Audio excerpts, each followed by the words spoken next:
Je dis à vos auditeurs à quel point la rumeur sape les fondements de la démocratie. Des rumeurs existent, ce serait dommage que les auditeurs ne les entendent pas.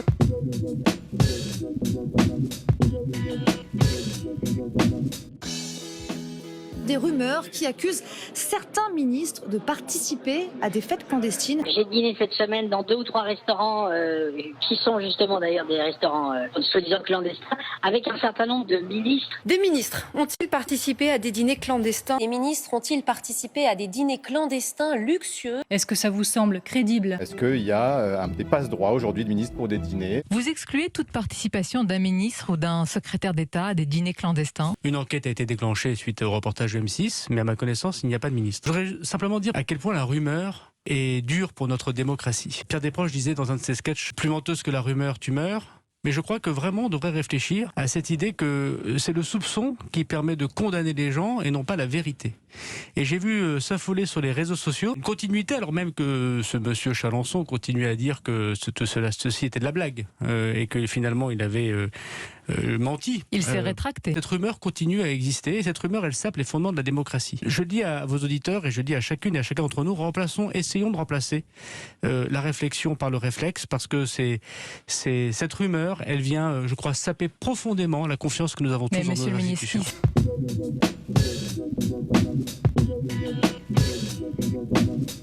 On revient sur cette affaire incroyable, l'affaire Jouillet-Fillon. Tout est parti d'un déjeuner entre l'ancien Premier ministre et l'actuel secrétaire général de l'Élysée. Jean-Pierre Jouyet admet une intervention de François Fillon auprès de lui concernant les affaires judiciaires de Nicolas Sarkozy. Et il ajoute avoir rappelé à son interlocuteur que la présidence de la République n'intervient pas dans une procédure judiciaire. À votre avis, si Jean-Pierre Jouyet voulait déjeuner avec François Fillon, c'était peut-être pour lui faire passer un message.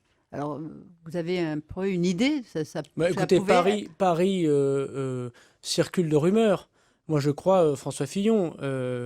S'agissait-il du fait que M. Fillon aurait pu avoir un poste à la Commission européenne ? S'agissait-il de parler de la politique internationale? J'ai entendu que l'on parlait du cas de M. Jacques Toubon. S'agissait-il pour le président de la République de tester les futurs premiers ministres possibles en cas de cohabitation? Juste pour être complet, Gérald Darmanin, ce sont vos informations. Au mois de septembre dernier, à l'Élysée, on était en train d'envisager de voir qui pourrait être un Premier ministre de droite au cas où. Ce ne sont pas mes informations, c'est...